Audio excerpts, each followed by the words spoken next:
Hey everyone, and congratulations on making it to your holiday break, teachers.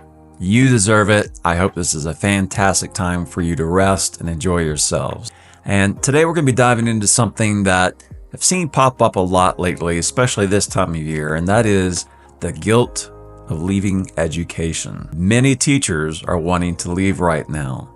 However, they've convinced themselves that they're going to stay because I love the kids, they need me, the school needs me, I don't want to disrupt my coworkers and what the school's got going on. So I'll just hang in there for a few more weeks, hopefully months. And while that's very noble and valid to think of, I want to share something important. Both your students and your coworkers will adjust to you leaving and be fine without you.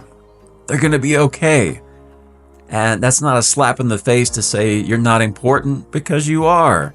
However, they will move on, and you should too, without the guilt. All right, so let's talk about the kids, our students. Think about it. Many of them don't want you there if you're truly unhappy and don't want to be there. If it's a struggle for you to get out of bed, drive to work, and be there, they probably don't want you there either.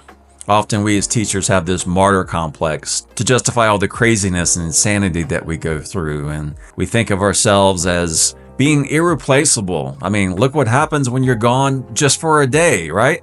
If you're worried about how they'll cope without you, let me assure you, they're adaptable. Students are, whether they're kids, teenagers, they will adapt and move on. Yes, they love you, and yes, you've had an impact on a couple of students, but they will adjust to the next teacher.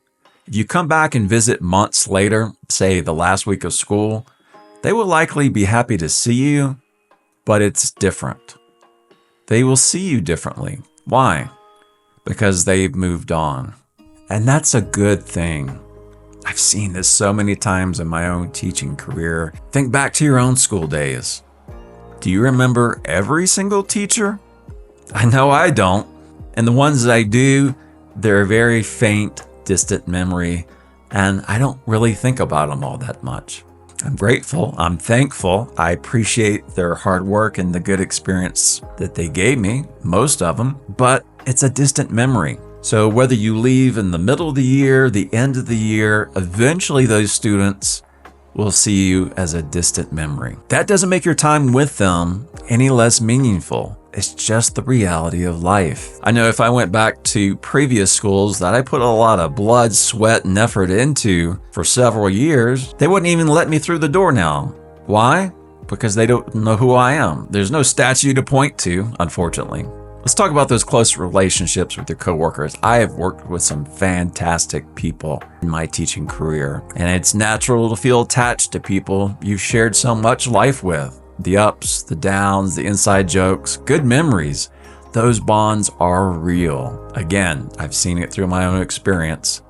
Your coworkers will miss you, but like your students, they'll adapt and adjust as well. That doesn't mean they didn't appreciate you. It just means life has moved on. They will miss you, but want what's best for you.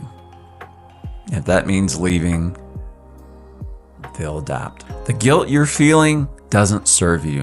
While admin might tell you that your absence will be a huge loss, and it will be for a time, the system will keep moving forward without you. It's designed to, and it's a good thing that it's not dependent on just one individual. Your health, your happiness, and your future deserve to come first. Our time is very limited, y'all. Before you know it, years go by and you look back and maybe even regret staying, even for those reasons, for the kids and for your coworkers. You deserve to come first, and you can't pour from an empty cup. And as teachers, we pour a lot, but if our cup is empty, it's even more of a challenging job to do. It's okay to step away. It doesn't have to be permanent. With the current teacher shortage, it's likely maybe you'll even be back at your school if you so choose. You can love the kids, you can cherish your coworkers, and still recognize that your well-being has to take priority. Leaving doesn't mean you don't care.